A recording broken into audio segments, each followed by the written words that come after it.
वसईतील पापडी येथील प्रतिष्ठित our lady of grace कॅथेड्रलला सांस्कृतिक वारसा संवर्धनासाठी 2025च्या युनेस्को आशिया पॅसिफिक मेरिट पुरस्काराने सन्मानित करण्यात आले आहे। बँकॉक येथे पार पडलेल्या सन्मान सोहळ्यात ही घोषणा करण्यात आली।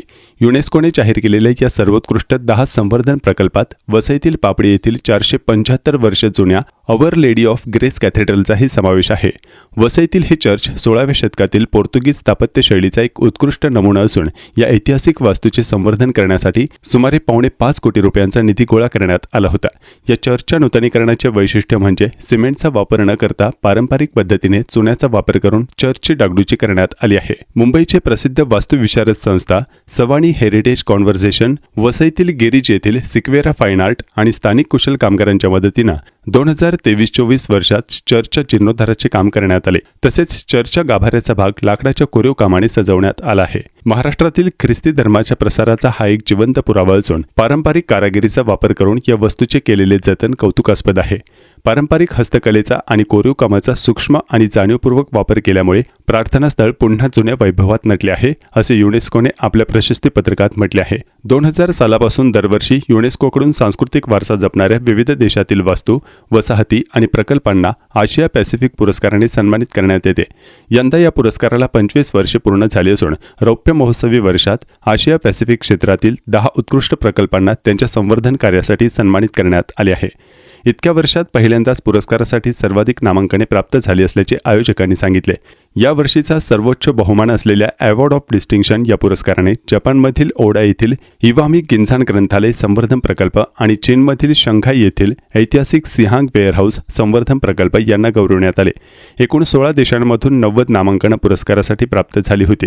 7 सदस्यांच्या आंतरराष्ट्रीय ज्युरी समितीने प्रकल्पाची समज म्हणजेच वास्तूचे ऐतिहासिक आणि सांस्कृतिक महत्त्व किती जपले गेले आहे, तांत्रिक कौशल्य म्हणजेच वास्तूच्या संवर्धनासाठी वापरलेली पद्धत, शाश्वतता आणि परिणाम म्हणजेच वास्तूचा किंवा प्रकल्पाचा समाजावर आणि पर्यावरणावर दीर्घकालीन होणारा सकारात्मक परिणाम अशा 3 मुख्य निकषांच्या आधारे विजेत्या प्रकल्पांची निवड केली। यंदाचे विजेते प्रकल्प हे वाढते शहरीकरण आणि पर्यावरणीय आव्हानांना तोंड देत स्थानिक समुदायांच्या गरजांशी सुसंगत राहून वारसा कसा जपता येतो याचे उत्तम उदाहरण असल्याचे परीक्षकांनी म्हटले आहे। वसईतील अवर लेडी ऑफ ग्रेस कॅथेड्रलची या पुरस्कारासाठी निवड होणे ही आमच्यासाठी अत्यंत आनंदाची गोष्ट आहे। तसेच युनेस्कोने जाहीर केलेल्या या पुरस्कारामध्ये हे एकमेव प्रार्थनास्थळ आहे। चर्चचा झालेला हा सन्मान प्रत्येक भारतीयांसाठी एक अभिमानाची गोष्ट आहे। फादर जॉन फर्गोस, धर्मगुरू, our lady of grace cathedral या प्रकल्पांचाही प्राणी सन्मान करण्यात आला। सिहांग वेअरहाऊस संवर्धन प्रकल्प शंघाय, चीन, इवामी गिन्झान ग्रंथालय संवर्धन प्रकल्प ओडा, जपान, अझेके संवर्धन प्रकल्पातील हानिगाव, युनान, चीन, शियानकेंग गाव संवर्धन प्रकल्पातील वसाहतींचे लँडस्केप, ग्वांगडोंग, चीन, our lady of grace cathedral संवर्धन प्रकल्प वसई, भारत, ज्येष्ठवर्ण महाविहार संवर्धन प्रकल्प ललितपूर, नेपाळ, लोवोन निफोग नामरोल नॉर्बुलिंग मठ संवर्धन प्रकल्प मुस्तांग, नेपाळ, योंग आन गाव, युनान, चीन, एस्प्लेनेड सिवॉल आणि प्रोमेनेड, जॉर्ज टाउन, मलेशिया, तन्नाबेट संवर्धन प्रकल्पातील स्थानिक बांधकामे, तन्ना, वानुआटू या देखील संस्थांना हा पुरस्कार देऊन सन्मानित करण्यात आले। मी फादर जॉन फर्गोस ह्या चर्चमध्ये प्रमुख धर्मगुरू म्हणून काम पाहतोय। गेल्या 4 वर्षापासून मी ह्या चर्चमध्ये आहे। ह्या चर्चचं नाव आहे our lady of grace cathedral. हे आपल्या वसई धर्मप्रांताचं मुख्य देऊळ आहे आणि ह्या देवळामध्ये सगळ्या धर्मप्रांताच्या ज्या मुख्य विधी आणि घटना इथं ह्या देवळामध्ये घडत असतात। ह्या देवळाचं काम 2022मध्ये इथं संपूर्ण जो जीर्णोद्धाराचं काम होतं ते हाती घेण्यात आलं आणि जवळजवळ 1 वर्षामध्ये ते काम पूर्ण झालं।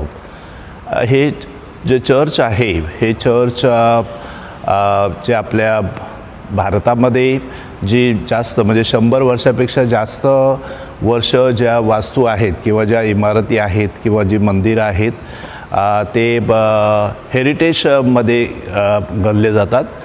आपल्या देशाचं जे हेरिटेज म्हणजे आपली जी संस्कृती आहे त्या संस्कृतीमध्ये जातं आणि त्यामुळे त्याचं जे रिपेअर किंवा इतर ज्या गोष्टी वगैरे ज्या आहेत त्या करायच्या असतात त्यावेळेला काही विशेष परवानगी घ्याव्या लागतात आणि त्याद्वारे हे काम घेण्यात आलं आणि 1 वर्षभरामध्ये हे काम पूर्ण झालं आणि हे काम पूर्ण झाल्यानंतर मग जसं ओरिजिनल चर्च होतं तसंच आता हे नवीन चर्च करण्यात आलं. नवीन बांधकाम नाही आहे, परंतु जे बांधकाम होतं म्हणजे 475 वर्षापूर्वी जे काम झालेलं होतं अगदी तसंच्या तसं हुबेहूब ते उभारण्यात आलेलं आहे. हे त्याचं वैशिष्ट्य आहे. जीर्णोद्धार ज्याला आपण म्हणतो रेस्टोरेशन, तर हे रेस्टोरेशन करण्यात आलेलं आहे. कसं प्राऊड फील करतात? आम्हाला खूप आनंद झाला. वास्तविक पाहता आम्हाला ह्याविषयी काही कल्पना नव्हती. शुक्रवारी संध्याकाळी मला जेव्हा या कामाचं जे आर्किटेक्ट होते मिस्टर ॲन्सली लुईस, त्यांनी फोन केला की टाइम्स ऑफ इंडिया ह्या आपल्या देशाच्या वृत्तपत्रकार माझ्याशी बोलू इच्छित होते. आणि जेव्हा त्यांचा फोन आला आणि त्यांनी मला बातमी दिली त्यावेळेला मला कळलं की युनेस्को पुरस्कार जाहीर करण्यात आलेला आहे, मेरिट पुरस्कार मिळालेला आहे. तर तोपर्यंत मला ह्याविषयी काही माहिती नव्हतं आणि खूप आनंद आहे.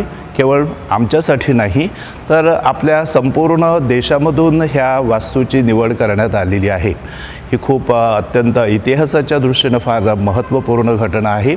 आणि विशेष करून त्यांनी जे सायटेशन दिलेलं आहे त्यामध्ये कम्युनिटीचा उल्लेख केलेला आहे. दिस इज अ कम्युनिटी प्रोजेक्ट आणि संपूर्ण कम्युनिटी एकत्र येऊन आपल्या जे सगळे विधी आहेत, धार्मिक विधी आहेत, ते संपन्न करण्यासाठी हे देऊळ उभारण्यात आलेलं आहे. तर आम्हाला खूप आनंद आहे आणि मला वाटतं माझ्याबरोबर आपल्या सगळ्यांना हा आनंद आहे, कारण हे आपल्या संपूर्ण देशामधून निवडलेली हे चर्च आहे आणि हे चर्च त्याची दखल घेण्यात आलेली आहे.